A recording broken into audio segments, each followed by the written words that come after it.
bon, la semaine passée, en fait, on avait créé d'abord ces deux entités, catégorie et produit. Catégorie était caractérisée par deux propriétés, à savoir un ID et un libellé, je crois. Voici les informations de la classe catégorie. Voilà, on a ID et libellé. On avait également créé ici une méthode nommée toString, voilà, qui redéfinissait la méthode toString en fait, en utilisant ce qu'on appelle ici un override. Puis la classe produit, dans produit pour le moment il n'y a rien, après on va le définir. On avait également défini des éléments d'un modèle. Dans modèle, on avait d'abord un fichier nommé DB, c'est une classe qui permet d'ouvrir la connexion à la base, puis d'utiliser les requêtes SQL préparées, à savoir avec une méthode init prépare et deux méthodes execute merge pour les requêtes de mise à jour, de type mise à jour, et execute select. Là voici la classe DB. Comme nous travaillons avec SQL Server, on a utilisé ici SQL Connection. Si c'était avec une base de données MySQL, ce sera MySQL Connection.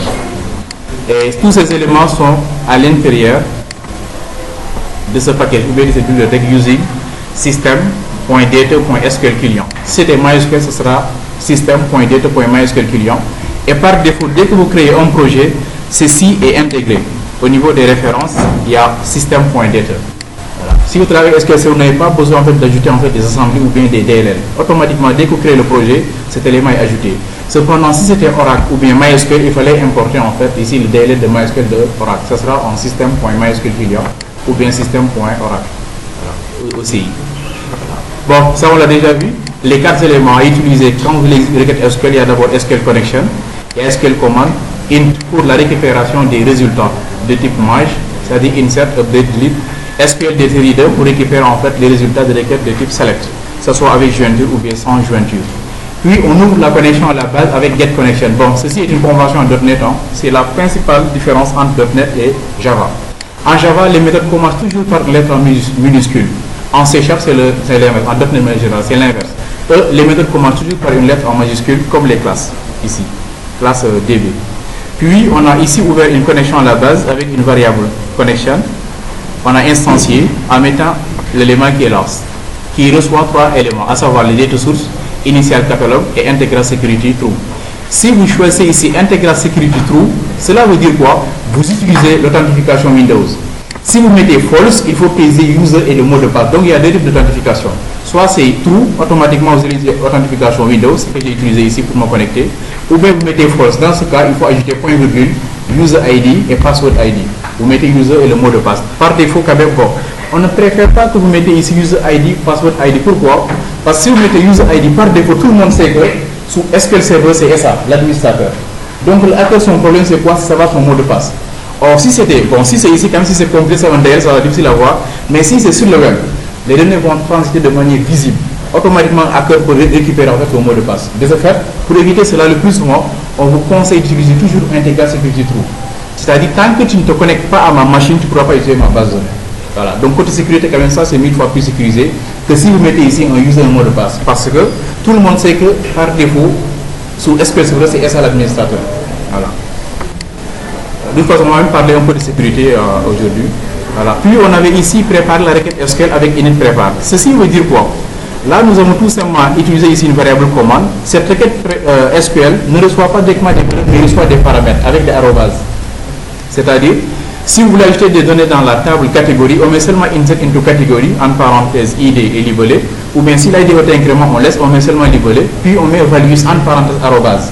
Arrobase quoi? Libre. Pour dire quoi? C'est une requête paramétrée.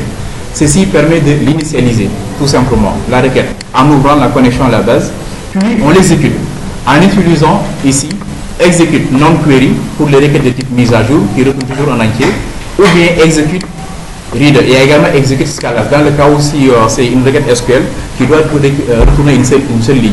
Mais là, execute reader pour récupérer en fait plusieurs lignes dans un DR et à la fin on fait un return de DR. Ici on a créé en fait un sous-plan qui permet de fermer la connexion à la base. Et si c'est pourquoi? Parce qu'à chaque fois qu'on ouvre une connexion à la base, ça soit pour un data reader ou bien une variable type connection, vous utilisez toutes les ressources. Or, si vous ouvrez plusieurs fenêtres, dans ce cas, vous allez ouvrir plusieurs connexions à la base. Et si jamais vous ne fermez pas les connexions, en un moment, vous allez sentir que la machine commence à être lente. Pourquoi? Parce que toutes ces fenêtres vont consommer toutes les ressources. Pour l'éviter, à chaque fois que vous terminez avec la connexion fermée, si une fenêtre en a besoin, il ouvre encore. Même principe avec les DT-Reader, mais les DT, on peut les fermer ici. Si vous fermez les DT-Reader, vous allez perdre les données. Donc on ferme toujours les DT-Reader au niveau, après utilisation, c'est-à-dire au niveau des interfaces graphiques. On avait après ça créé, je crois, ici, deux interfaces, i-catégorie et i-produit.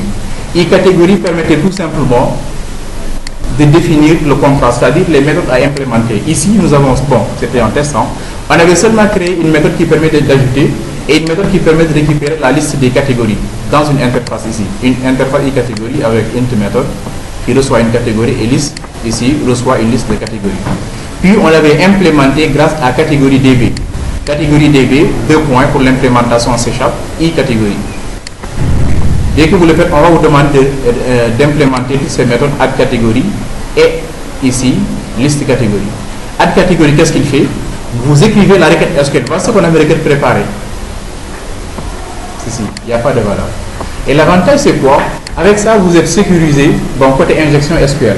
Il y a des gens, de plus souvent, si vous mettez en clair, surtout côté PHP dans le web, ou bien ASP.NET, ou bien Java, vous écrivez ceci.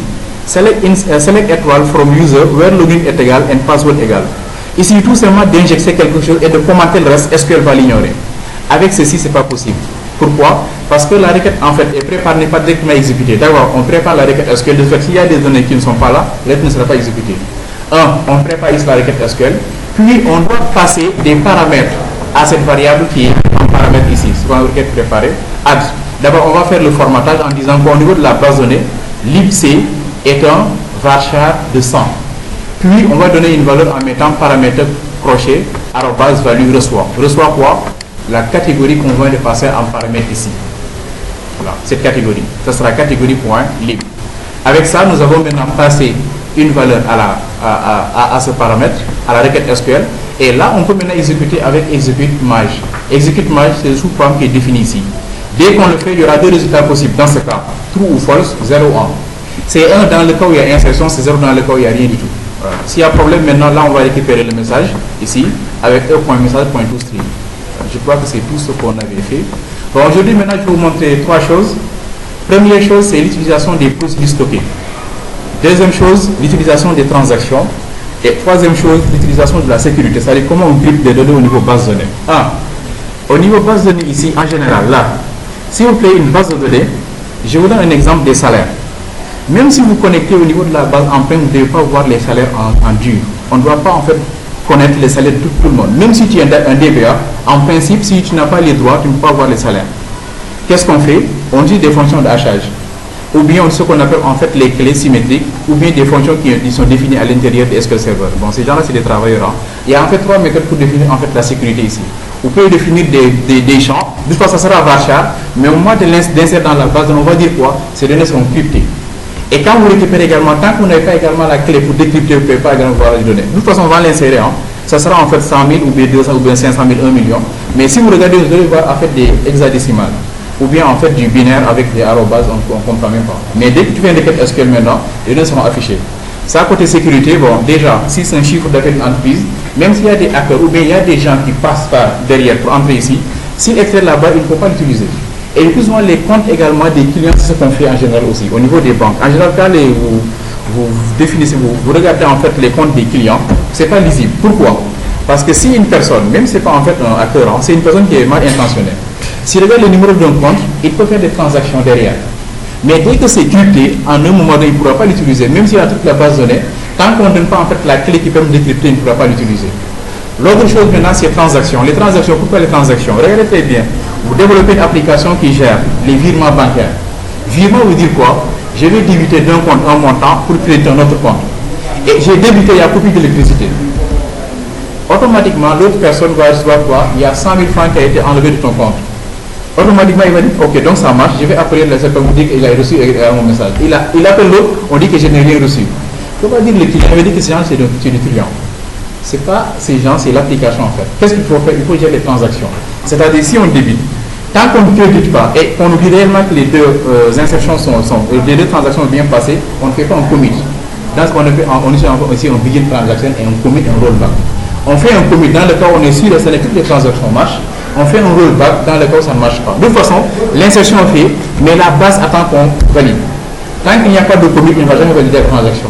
Et si vous laissez comme vous fermez l'application également, la base va ignorer la transaction. Voilà. Donc ces trois choses également, c'est des choses qu'il faut intégrer dans vos applications. Il ne suffit pas en fait, oui.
Voilà, donc on va commencer par les transactions, après on parle un peu de ce qui... Bon, moi en fait, j'aime surtout m'accentuer sur la partie technologie. Hein.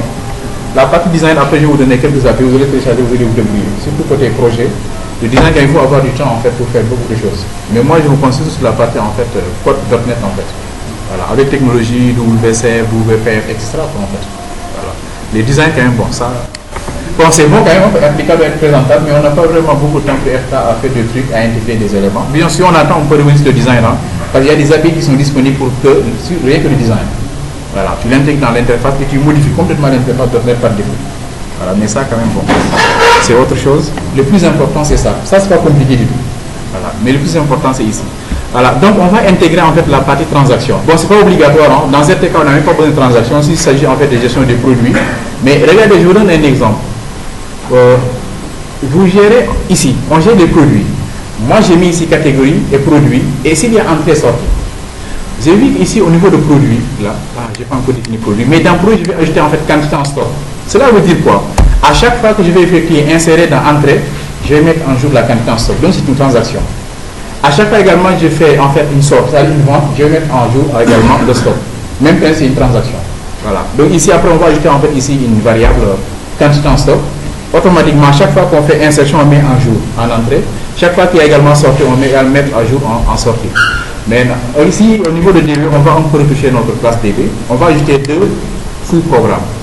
Begin Transaction, Rollback et Commit, donc 3.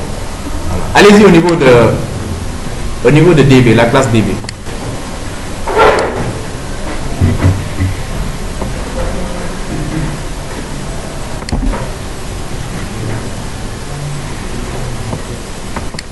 On va définir ici en privilege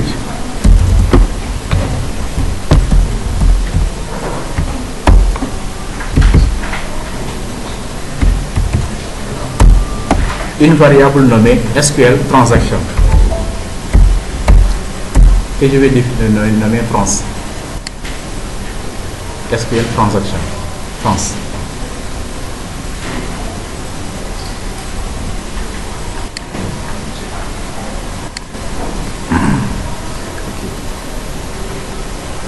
C'est bon? Ici, juste avant les getters, public, void, je vais l'appeler my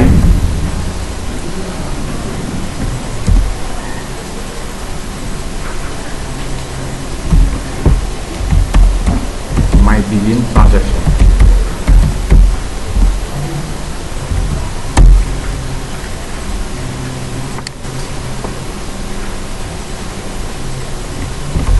Quoi, trans égale, on se base sur la connexion pour ouvrir une transaction, point,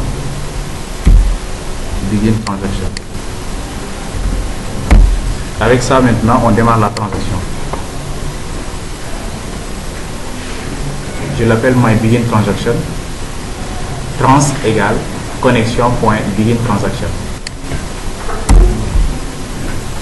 Donc, à chaque fois que vous faites un begin maintenant, insert into ne marchera plus, update ne marchera plus, delete ne marchera pas, tant qu'il n'y a pas de commit. Voilà, il va toujours attendre maintenant qu'il y ait un commit. Si vous ne mettez pas de commit, il n'y aura jamais insertion dans la base.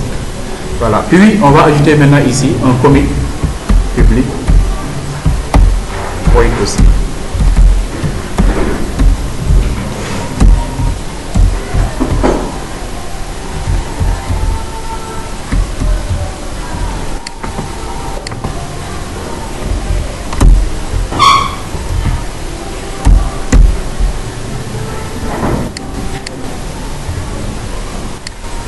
Trans.commit, je l'appelle myCommit.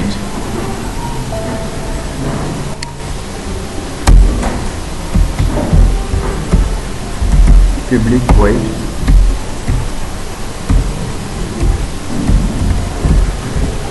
my rollback.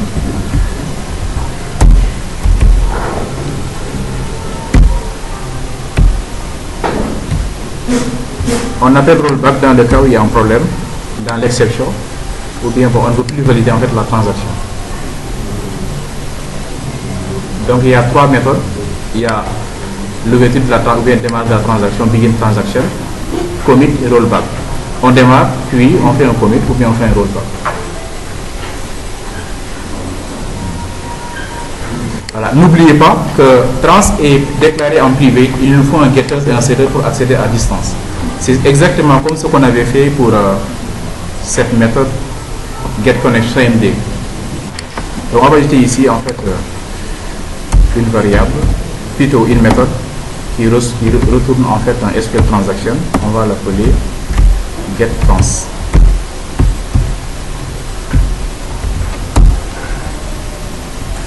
Un return de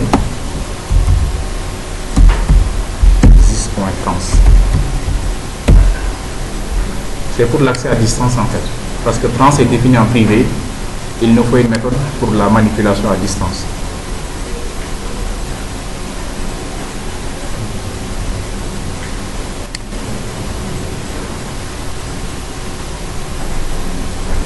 C'est bon? Voilà, allez-y maintenant au niveau de catégorie DB. Catégorie DB. Ok, là vous avez vu que après insertion, automatiquement, puis j'ai fait un return de ça. Maintenant, avant exécution, ici, voici ce que je vais faire. Je vais initialiser exécution de la requête. Avant l'exécution de la requête, je vais mettre ici gestion de la transaction. Ici, quand même, c'est pas trop obligatoire en vraiment une transaction ici, mais on va voir réellement comment on utilise. De fait, maintenant, vous pouvez l'appliquer à n'importe quelle situation, dans n'importe quelle situation, en cas de besoin. Gestion de la transaction. on va appeler db.mybegin-transaction. La transaction est démarrée.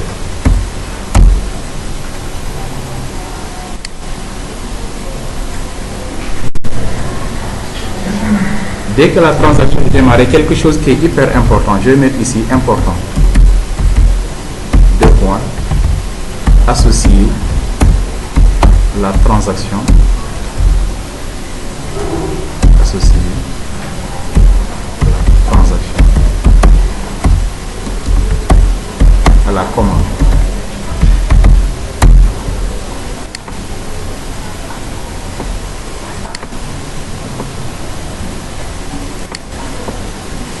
Cela veut dire quoi? En fait, la gestion est gérée par ça. Le CMD, c'est le plus important. Non seulement c'est lui qui gère l'initialisation, c'est lui qui gère les requêtes préparées, et en même temps, c'est lui-même qui exécute. Donc, c'est lui qui gère pratiquement tout. Donc, qu'est-ce qu'il faut faire? On doit dire ceci, db. On le récupère. On récupère quoi? getCMD.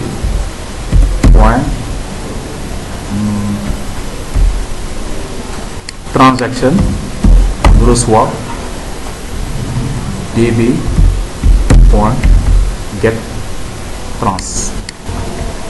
Ça, c'est hyper important en fait.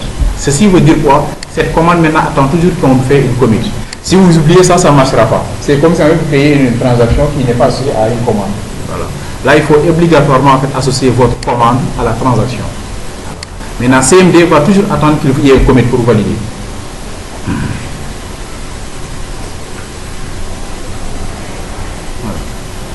Ok, dès que ceci est fait maintenant, ça reste deux choses. Soit on fait un commit ou bien on fait un rollback. Si on ne fait rien du tout, il ne va rien faire aussi. Maintenant, ce que j'ai fait, c'est quoi? D'abord, on va tester parce que semaine passée, ça a marché. Depuis semaine passée, je n'ai pas touché à ce code-là. Je vais essayer d'insérer dans la base sans transaction pour voir. Après, je vais enlever cette partie pour voir ce que ça va donner. La semaine passée, ça a marché sans problème.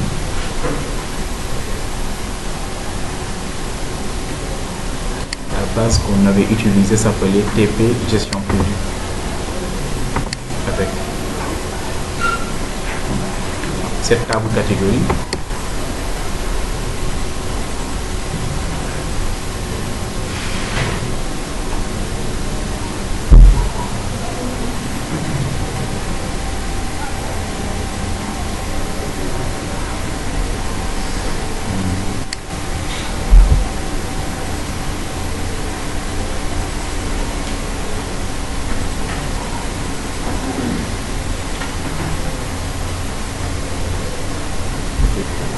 On avait cette petite interface graphique.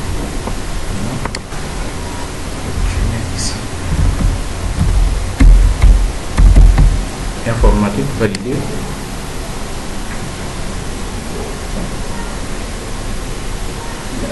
Et là, données ajoutées, ça marche. Je vais voir côté base de données.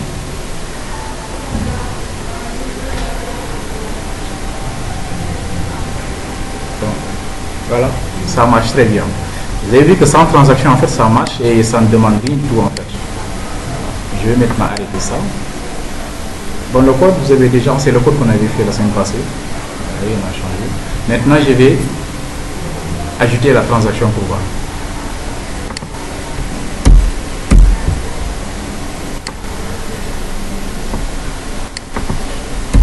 Mais cette transaction, en fait, attend en fait un committant. Tant qu'il n'y a pas de commit, il ne va rien faire. Je vais ajouter à nouveau pour voir.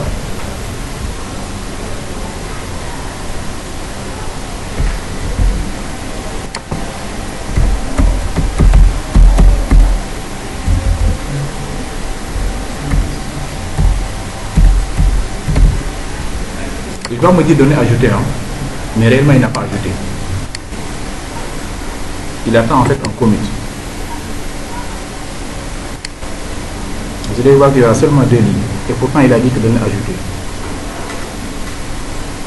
Vous avez vu, il n'a rien ajouté. Il attend le commit.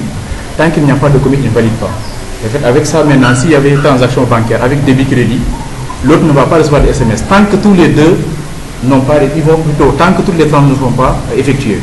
On débite ici un crédit là, et à la fin maintenant on dit commit. Si c'est commit, en ce moment maintenant ils vont recevoir en même temps en fait des SMS pour dire quoi? Il y a débit quelque part et crédit quelque part. Bon, ça c'est le cas des fois là, mais on peut l'appliquer dans d'autres cas. Voilà. Maintenant, pour dire que maintenant que moi je veux que dès que tout est OK, il faut valider. Je vais maintenant tester mon OK ici. Je vais dire ceci. Je me base sur ça. Si je sais que s'il insère en fait au niveau de la base de quel type mise à jour, c'est toujours en fait différent de 0. Si le résultat est différent de 0, dans ce cas, maintenant tu peux valider ma transaction. J'ai une RCC db.mycommit.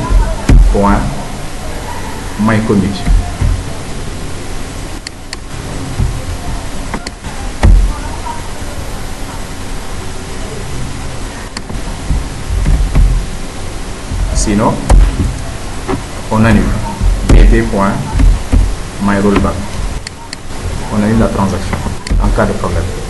En cas d'exception aussi, même principe, on annule aussi la transaction.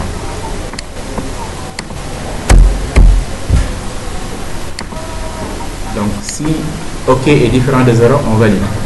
Sinon, on annule. En cas de problème aussi, on annule.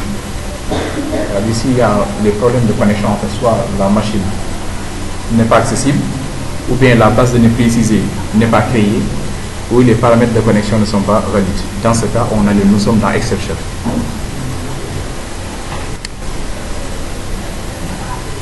Là, maintenant, je vais tester à nouveau. Voilà.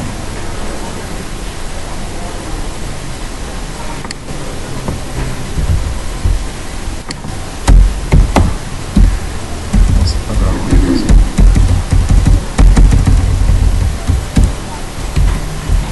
Ok, ça voilà, c'est ça.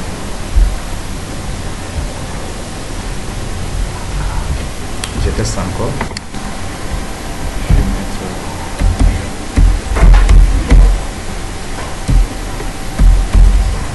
alimentaire, données ajoutées, base de données, je clique.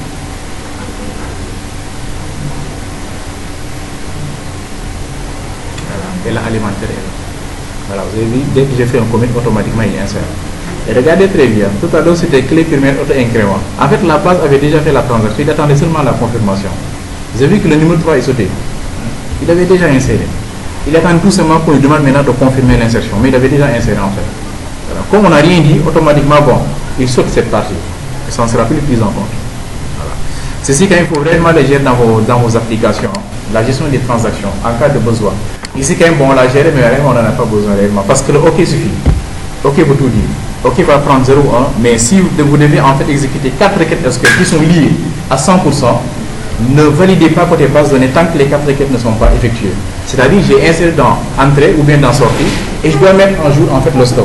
Si la mise à jour n'est pas effectuée, ne validez pas la transaction. Voilà. OK, bon, ça c'est une première chose. La deuxième chose maintenant, c'est quoi? C'est la gestion en fait de la sécurité avec en fait les données qui sont cryptées. Pour cela, on ne va pas le gérer ici, mais on va le gérer au niveau de, peut-être niveau de produit, où on suppose que nous ne voulons pas que n'importe qui puisse voir en fait la quantité en stock disponible au niveau de la base. Donc au niveau de la base, on va créer une table produit où il y a 3 paramètres. Il y a l'ID du produit, le label et la quantité en stock. Quantité plus on ne le met pas là, on va le mettre dans entrée sur, c'est-à-dire au niveau des détails des transactions. Voilà. La quantité en stock, maintenant on va le crypter. On va dire quoi? Quantité en stock, même si c'est 10, si tu vas au niveau de la base de données, tu ne vas pas avoir 10. Bon, un exemple. Je crois que cette base de données, en fait, il y a une partie qui est cryptée. Voilà. Il y a ici catégorie cryptée. Affiché.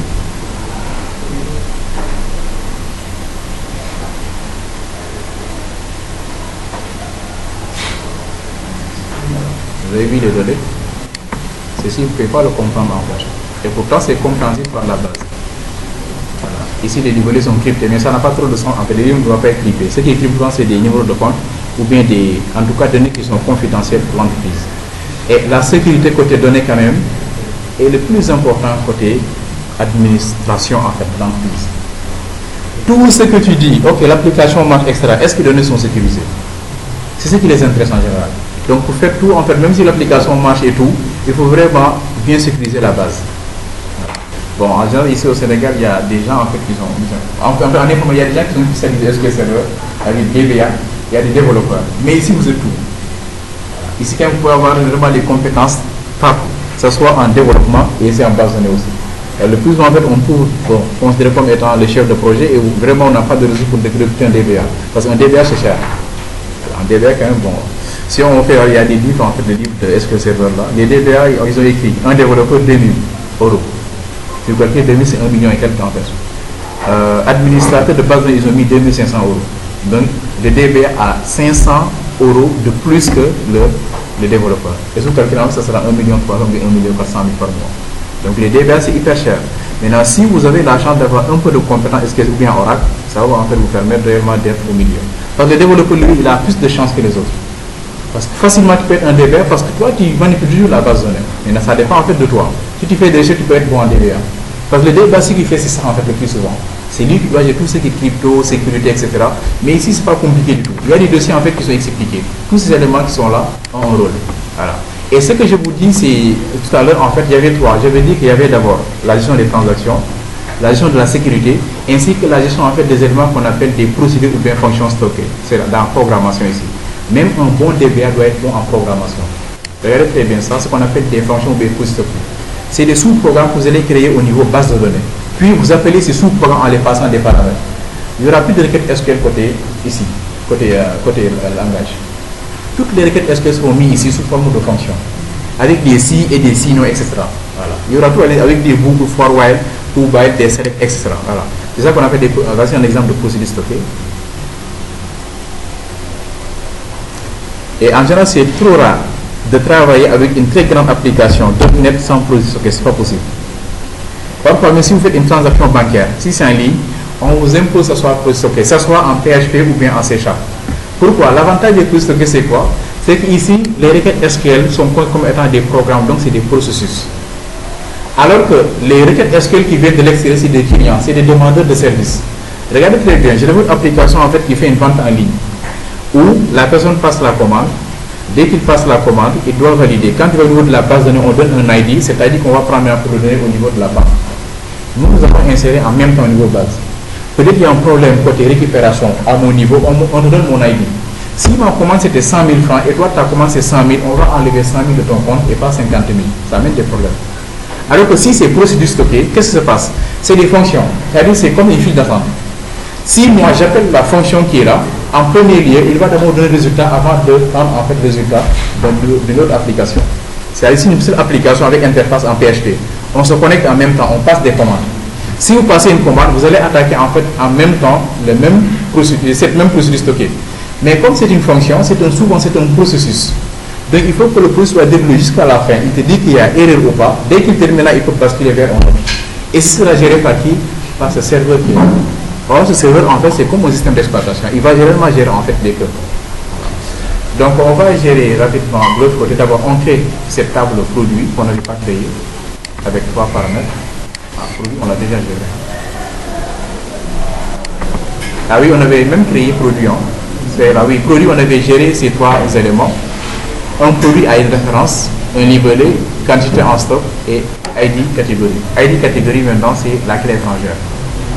Peut-être une chose qu'on n'a pas gérée côté interface graphique, c'est la gestion de la liste. On n'a pas géré les données. Au niveau de l'interface graphique qui est là.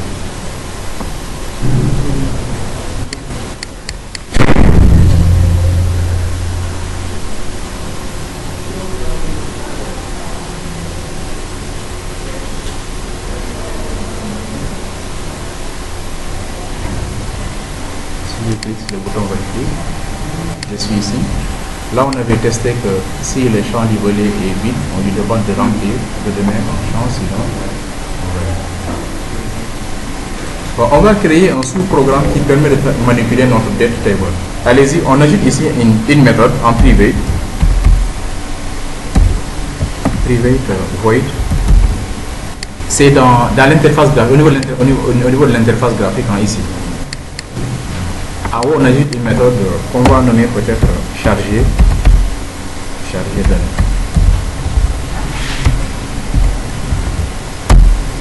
C'est-à-dire les données qui viennent de la base.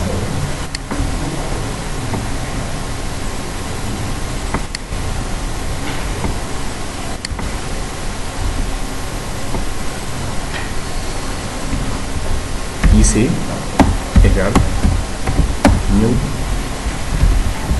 catégorie DB.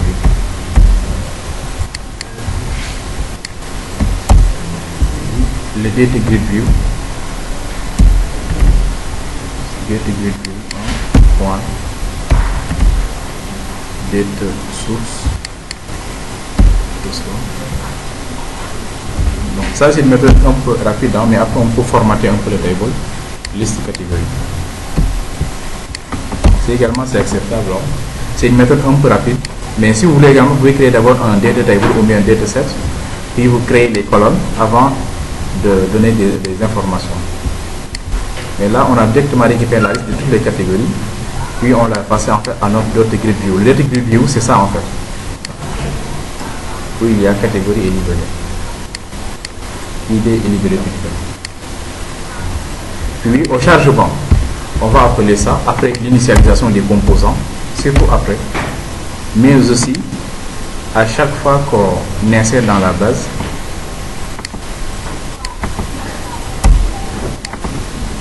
on appelle aussi la méthode chargée de.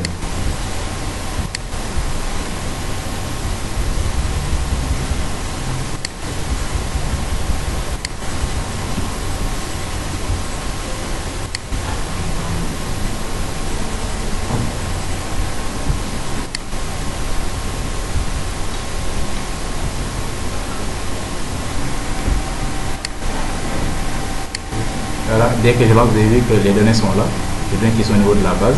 Et par défaut, bon, comme il n'y a pas de. Je n'ai rien fait, je n'ai pas formaté tout, automatiquement il va prendre les éléments de la base de données par défaut. Voilà. Mais en principe, si je voulais également, je pouvais créer un data table en mettant des colonnes bien définies. Et là, il va un peu changer, mais là, c'est une méthode un peu rapide. Là, je vais seulement dire ceci, data grid view, la source de données, c'est quoi? C'est la liste des catégories. Il va automatiquement prendre les colonnes, les noms des colonnes au niveau de la base de données, il va vraiment récupérer. Exactement comme l'affichage qui est là. C'est la même chose qui va afficher de l'autre côté. Donc, la méthode est là.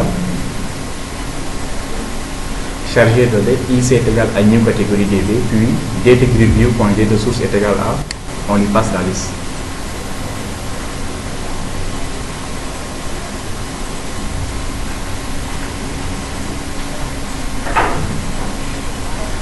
L'autre méthode aussi, ça je vais le commenter, ça c'est une manière de faire.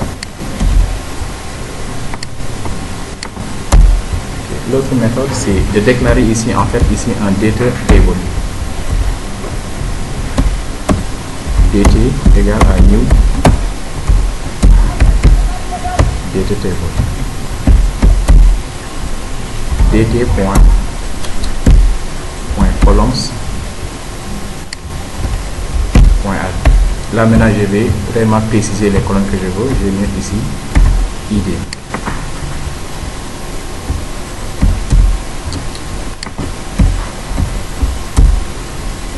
dt.columns aussi.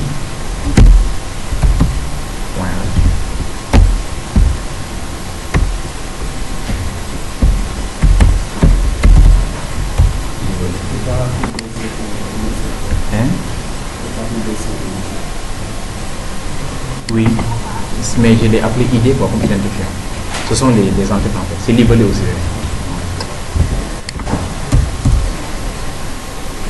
Puis, je vais maintenant parcourir la liste qui est là. Bon, ça j'en ai besoin, je laisse comme ça. Pour parcourir une liste maintenant, bon, on l'a vu en fait, avec la boucle for each, on peut parcourir une liste d'informations. For each, on doit récupérer des catégories. Catégorie C, in, IC, point, la liste.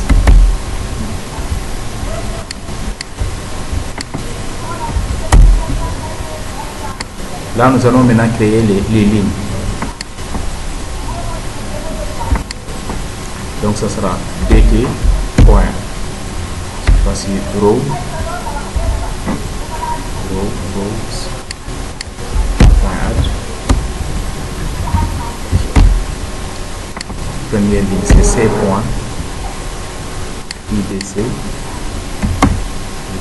C point, libc.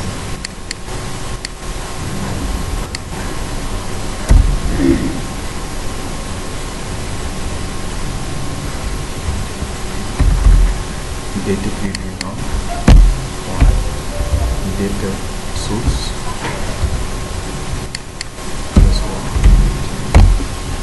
Ça également c'est une manière de faire. Là j'ai un peu formaté en fait les colonnes. Ou bien la manière la plus simple c'est directement de passer ça.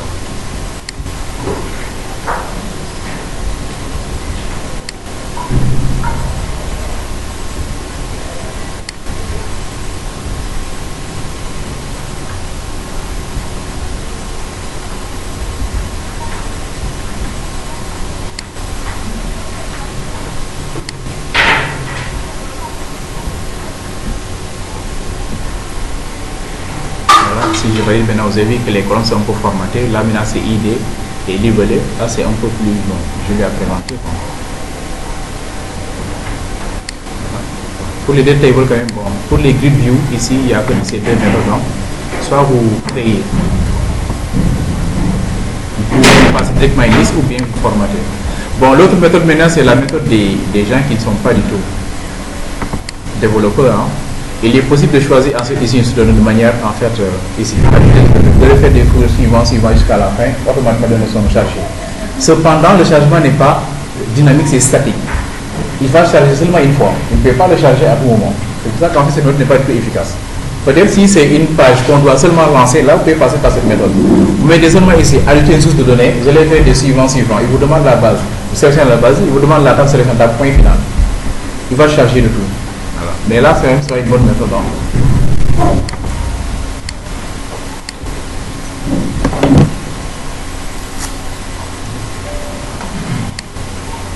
Autre chose également qu'on développeur le plus doit également gérer, c'est la gestion des clés étrangères. Il faut ne pas en fait fatiguer la personne qui va choisir. Au lieu d'être là à saisir en fait des ID, on va en fait charger un combo box. Soit il y a des méthodes. Vous pouvez charger en fait voilà, au niveau de l'interface graphique d'ajout des produits, vous affichez en fait un data table, puis vous demandez en fait de cliquer sur une ligne. Dès qu'il clique sur une ligne, vous récupérez en fait l'ID et vous le mettez au niveau du champ. Ou bien vous lui créez en fait un combo box, il n'y a pas beaucoup de catégories également. Ça c'est possible. Donc on va passer maintenant à la gestion. Bon, la gestion des catégories, je crois c'est bon. On sait peut-être la dernière chose qu'on ne sait pas gérer, c'est la gestion en fait des événements sur les boutons, c'est-à-dire ici, sur les lignes. C'est-à-dire ici, si je voulais gérer ça, en principe, dès que j'ai cliqué sur cette ligne-là, je peux récupérer ceci et le mettre là. Ou bien je clique directement là, je récupère et le mets ici. Mais ça, on peut le gérer. On gère ça. Pour la modification et la suppression, en fait. Autre chose également, ces éléments, par défaut, je dois les désactiver. Ces deux-là. Dès que je lance, il n'y a que valider qui est activé et il n'y a que ça. Si je clique ici, automatiquement valider sera désactivé et ces deux éléments seront activés. Et si je clique encore sur actualiser, je reviens en arrière. C'est-à-dire je vide d'abord les champs, j'active ça et je désactive les deux autres. Voilà. On gère ça avant de continuer. Oui.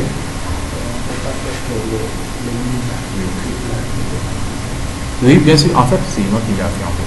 Ou bien tu diminues les view parce que ces éléments, en fait, parce que en fait, c'est modifiable en fait.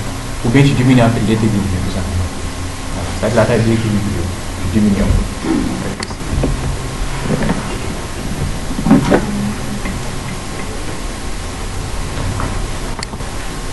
Ici, c'est l'équilibre. On diminue un peu.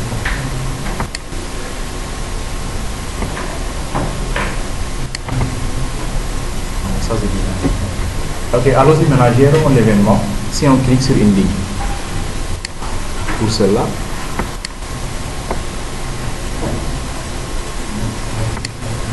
voilà. Regarde très bien où se trouvent les événements. On sélectionne notre Data Grid View. Les événements en .NET sont gérés par ça. C'est ça qui gère en fait les événements. Sélectionnez votre. Ça marche, mais ça va bien. C'est chargé, sont chargés. Ok, sélectionnez maintenant votre Data Grid View et vous cliquez sur événement. Cliquez sur événement. Ok, l'événement qu'on cherche, c'est mouse click. C'est-à-dire si on clique en fait sur le Data Table. Mouse click.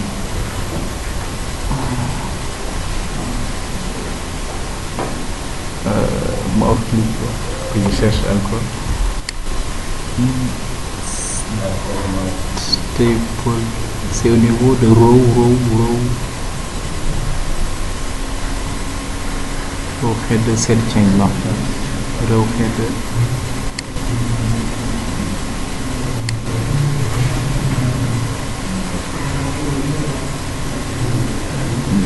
Non, l'événement ne pas passer à.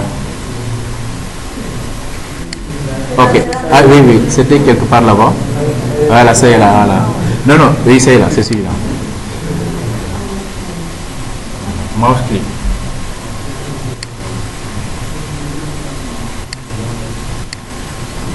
Dès que vous voyez, vous faites double clic sur mouse click. Faites double clic seulement, automatiquement il va vous dire ceci. Date grid view mouse click. Ça, si vous cliquez sur le date grid view.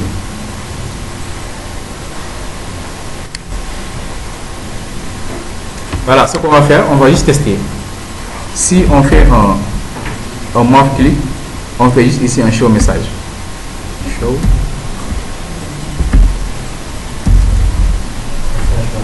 Oui. Le message box.show, oui. Voilà. Message box.show.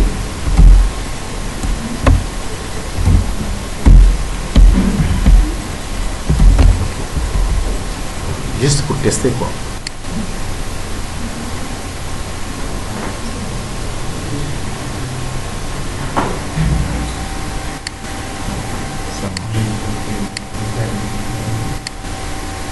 Dès que je clique, vous avez vu que là, je récupère le OK.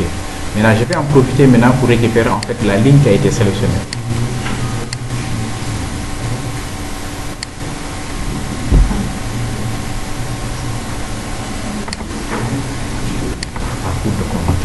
Maintenant, je vais dire quoi? Date grid view point.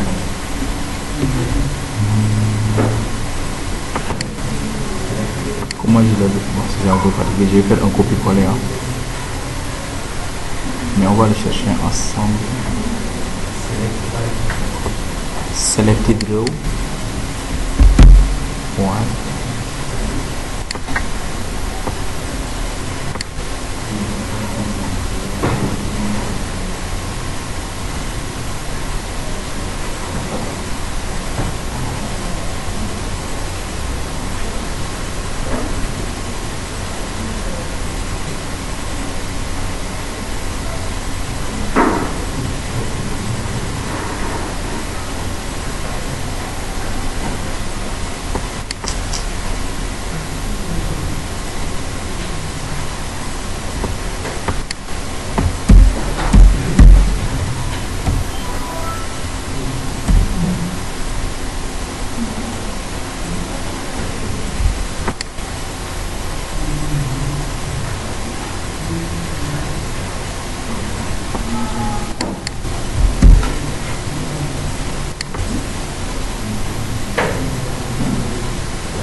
Quelle méthode encore?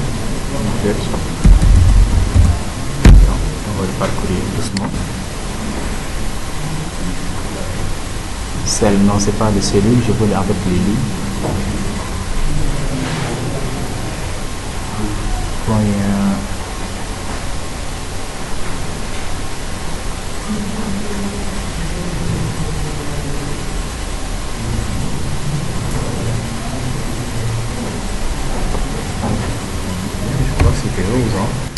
Je vais vous demander ce qu'il m'a passé. Je fais ceci.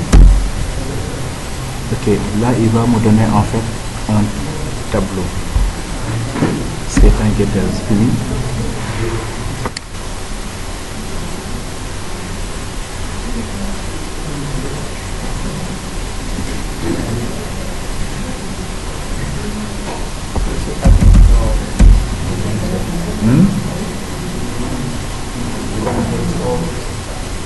Puis voilà, attends, je il me retourne quoi ça? Voilà, et encore. C'est une méthode en fait qui retourne au tableau quoi. Get.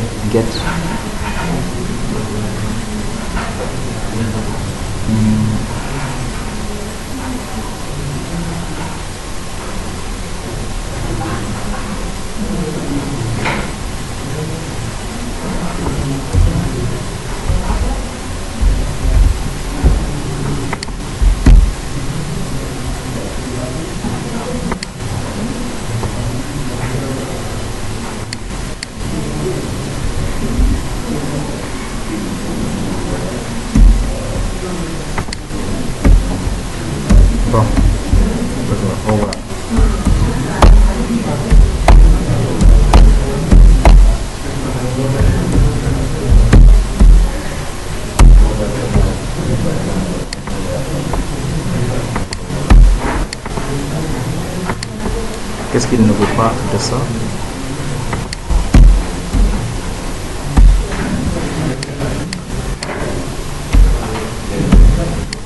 Ok, bon, je crois que c'est ça. Sinon, si on fait maintenant, je vais faire un copier-coller. De toute façon, je sais que si je fais Selected Rows, je vais sélectionner la première ligne. Je mets row de 0, ça c'est un tableau. Puis je veux maintenant la première cellule. C'est-à-dire si j'exécute ici,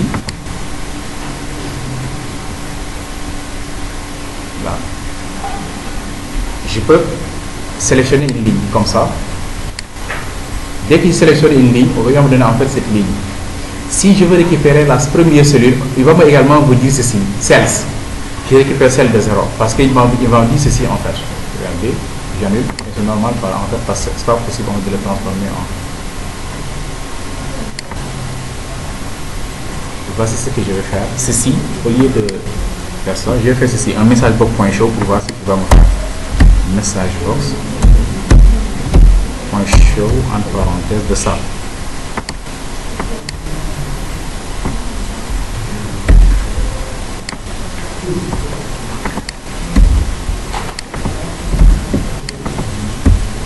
Je vais voir ce qu'il va me faire si je sélectionne une ligne.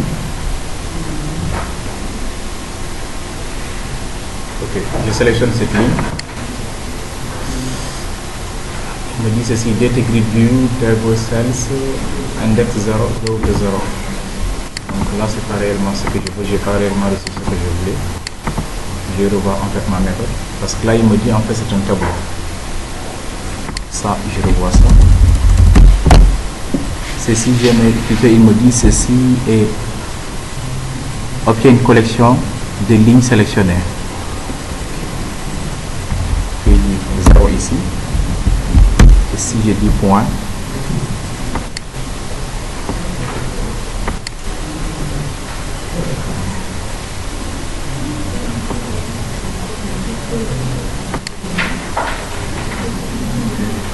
get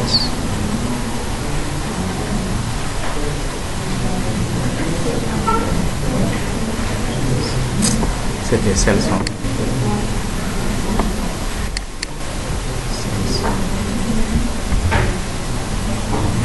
index.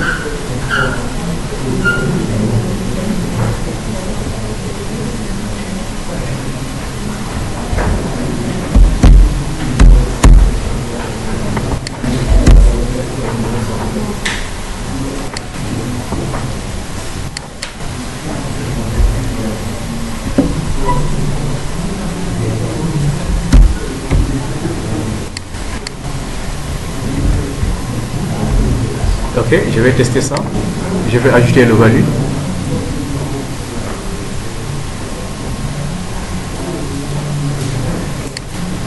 Hop, là j'ai ce que je voulais. Ça marche. Voilà. Ça marche très bien. Et là, j'ai le cas. Ça marche. Maintenant, ce que j'ai fait maintenant pour cette ligne, je vais le faire pour la deuxième ligne. En fait, ici, ça a marché point value. Voilà, c'est ça qui manquait. Et là, comme j'ai ce que je voulais maintenant, comme tu m'aides, je vais te commenter.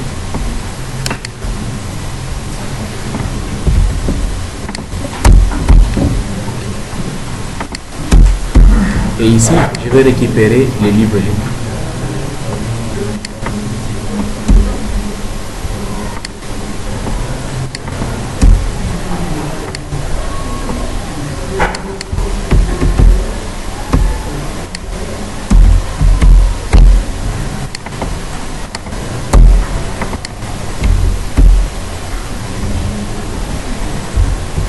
C'est plus sûr quand de le mettre dans un try catch.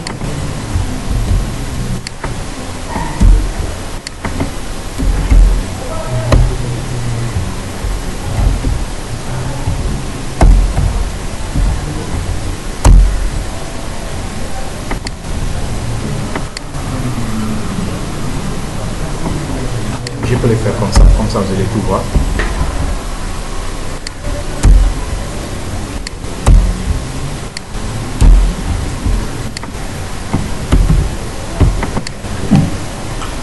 Donc c'est les data tables, on sélectionne les lignes, on récupère la première ligne qui a été sélectionnée par l'utilisateur Puis cellule. On sélectionne également la première cellule. On sait que nous, dans notre table, la première cellule, c'est l'ID.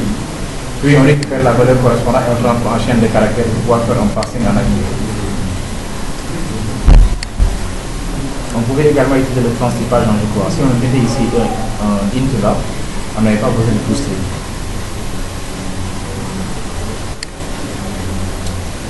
Et pour l'autre, c'est cellule numéro 2. C'est la même ligne, mais c'est cellule numéro 2. Avec ça, maintenant, on a récupéré les informations de la ligne que l'utilisateur a sélectionnée.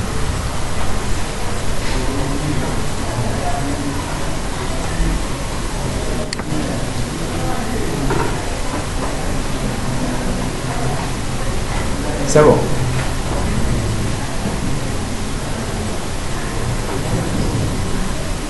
C'est bon? Oui. Ok. Donc, je vais faire avec moi.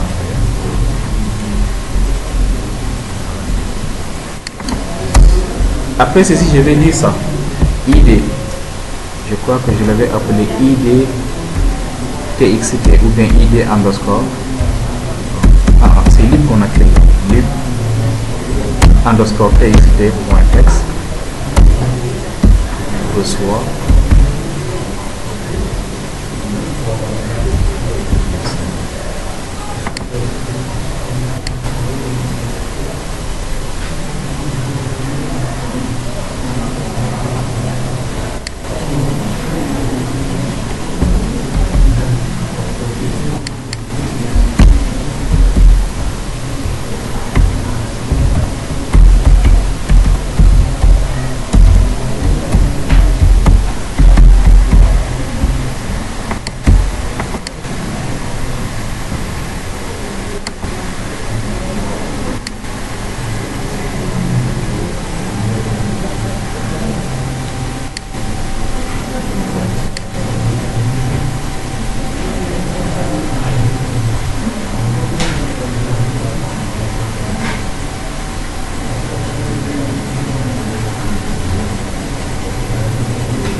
mais là, quand même, le texte que j'ai mis n'était pas trop bon. Je devais dire, en fait, peut-être, il sélectionnait une ligne valide. Voilà. Vous avez vu que là, dès qu'il sélectionne une ligne, là, on récupère les libellés, puis on va les mettre ici. Automatiquement, on doit désactiver ce bouton, puis on active ces deux boutons pour pouvoir modifier ou bien supprimer.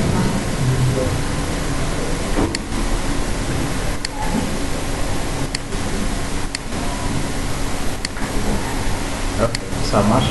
Maintenant, une dernière chose en fait à ajouter, c'est que vous ne pouvez pas modifier tant que vous n'avez pas l'ID. Donc, au niveau de l'interface graphique, on va ajouter ici un champ qu'on va cacher. C'est-à-dire un text box, mais par défaut, le champ sera caché. Ici, non, c'est. Ajouter un text box quelque part, en bas.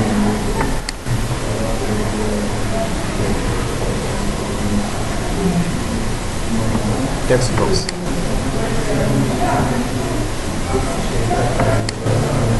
Ok, par le défaut, le texte, on va l'appeler propriété. On va donner comme name. Name.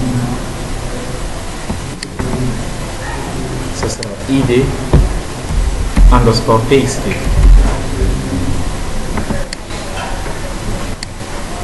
Allez-y, déposez un text box ici. Et le on l'appeler id txt.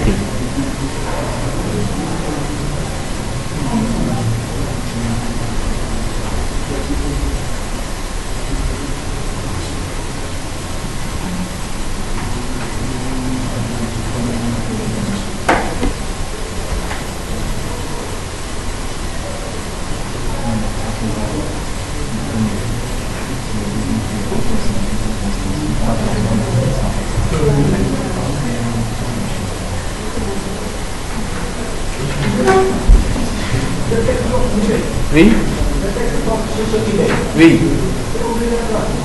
Ah. Quel est le nom? Oui,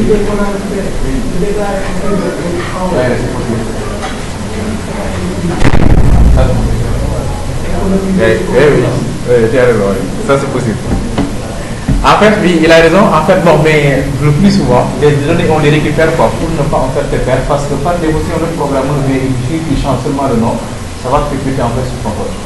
Alors que si c'est fixe, ça ne concerne que l'interface graphique qui est là. Par les éléments qui sont en haut sont très globaux en fait. Même si c'est privé, mais c'est global dans toute l'application, dans toute la page.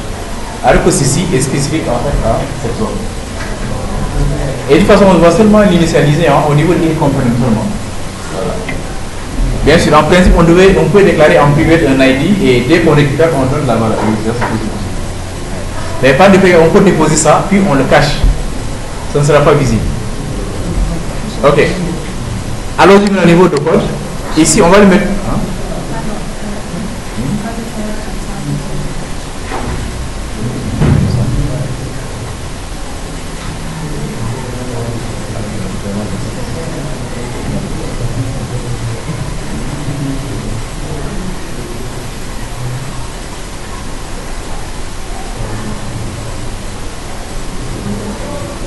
J'ai vu quelque chose ça marche.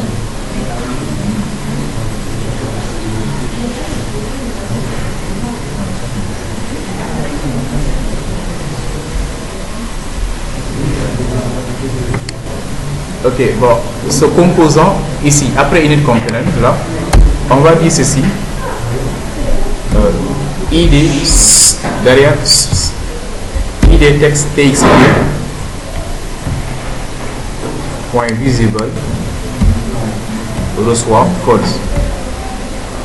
C'est-à-dire par défaut, l'ID txt ne sera pas visible en fait dans toute l'application.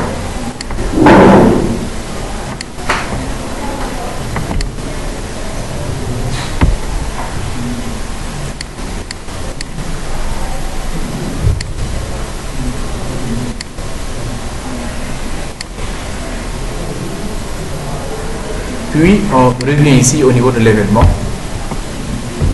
On va maintenant dire ceci. id underscore txt point text reçoit idc.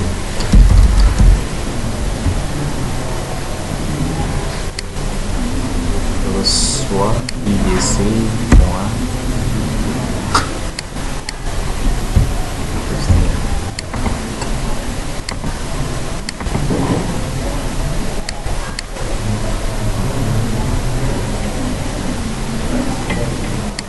En même temps, maintenant, je peux en profiter pour désactiver le bouton valider. C'est valider bt.enabled. Je vais le mettre à false.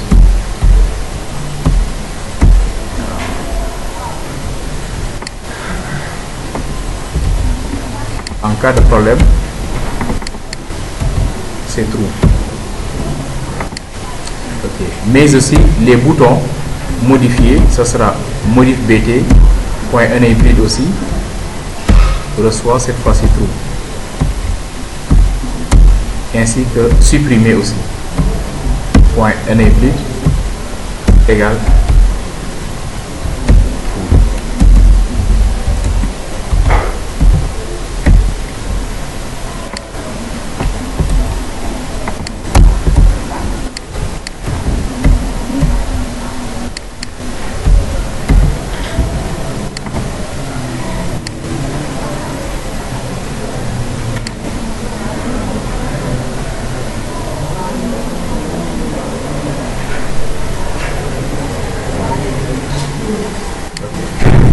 ceci est désactivé par défaut. Oui. En cas de problème, ces deux sont oui. Quand on fait par exemple sur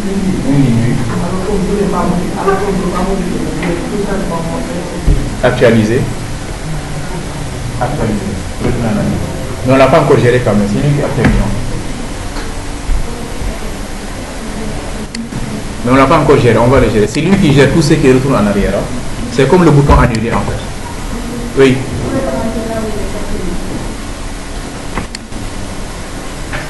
c'est au niveau de init component.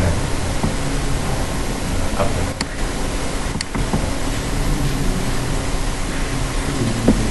En même temps, on va en profiter également pour désactiver également les boutons.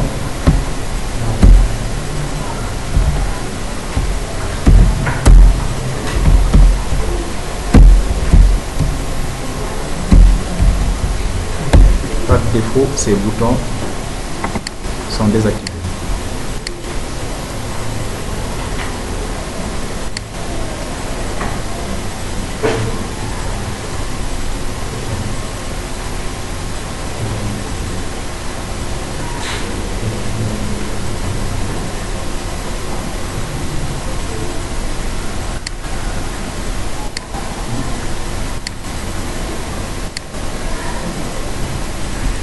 Ok, après ça, en cas de problème aussi, on doit vider le champ ID.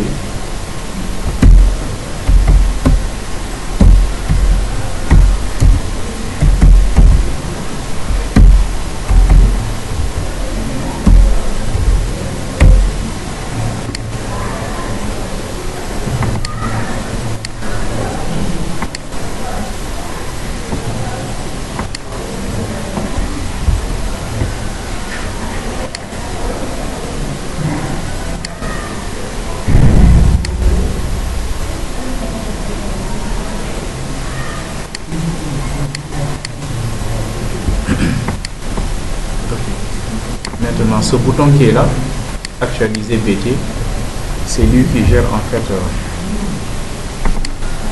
ça. Actualiser en fait permet de vider. En même temps, dès qu'il vide aussi, il va actualiser. Comment?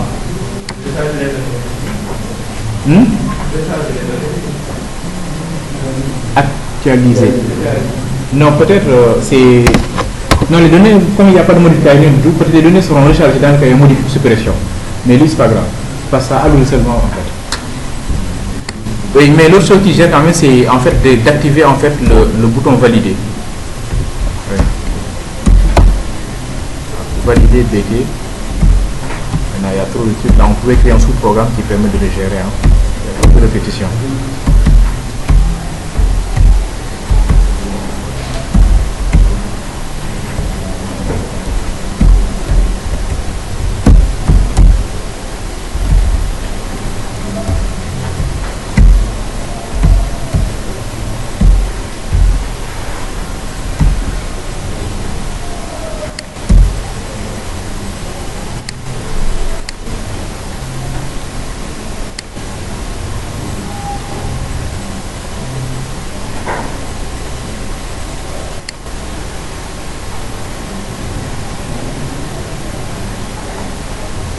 Par défaut dans ça, dès qu'on clique ici, on ne veut rien faire, on actualise. On sélectionne, on actualise.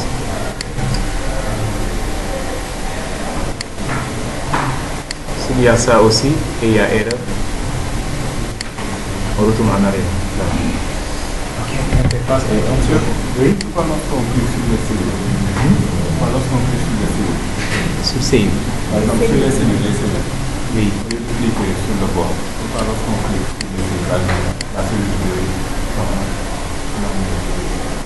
Ah, ok. Oui, bon, peut-être on peut gérer un événement qui est parce que ça c'est celle on clique ici. Celle on clique, ça c'est seul on clique ici. La gestion de truc là c'est ici. Ouais. Et ça c'est pas. Peut-être qu'on pouvait le gérer parce que s'il fait ceci, il fait rien. Parce que bien sûr on a sélectionné une règle, sélectionné une ligne qui dit ceci. Ça c'est seul, il y a un événement associé à ça en fait. C'est pour ça qu'en fait ici, c'est bien de sélectionner une ligne en fait. Toi qui as sélectionné une souris. Voilà. C'est ça qu'on appelle celle on clique. C'est même. Hein? Il vide tout, et en même temps il l'amène également ça, pas de défaut. Il n'y a pas de défaut dans ça. Mais là maintenant pas de bon, aujourd'hui quand même j'ai fait des examens, c'est pour ça que je suis venu en fait. 30 minutes. Bon, ça va être une chose que je vais vous montrer, en fait, c'est la partie sécurité. Après, on va passer à code source. C'est bon, il est déjà 16 heures. Parce que actuellement, on ne peut pas réfléchir le tableau. Oui, oui, c'est ce qu'il dit, mais comme après il n'y a pas de modification de données, c'est pas grave. Par exemple, si On insère. si on clique sur le lien, on modifie ce que va aller. C'est modifier qui va le gérer. Dès qu'on modifie maintenant, on met les données. Donc si on modifie là, directement sur le tableau. Ah, ok. Bon, ici, ça ne sera plus possible. Pourquoi? Parce que les données ne seront plus accessibles en fait. Bon, en fait, la modification est un dataset qui les gère. Et ça, c'est un dataset en fait. Mais avec notre code, ce n'est plus possible de modifier directement ici. Parce que si tu essaies de faire doubler pour modifier directement, il va t'afficher ça avec ce code. Mais ça, c'est un dataset qui le gère. Oui. La modification est directement gérée ici en local. Et tu double-cliques, tu modifies. Seulement, c'est pas trop prudent. C'est pas trop prudent en fait. Parce que bon, tu peux modifier, tu ne sais plus ce qui était là-bas avant. Tu modifies, bon, ça amène des problèmes. Alors que si tu fais ceci, tu sélectionnes, tu as la valeur initiale et la valeur finale. Alors que de l'autre côté, tu as seulement la valeur finale en fait. Tu modifies directement. C'était informatique, c'est plus, c'est informatique ou bien c'est électrique en fait. Mais c'est directement possible aussi de modifier au niveau de DHT.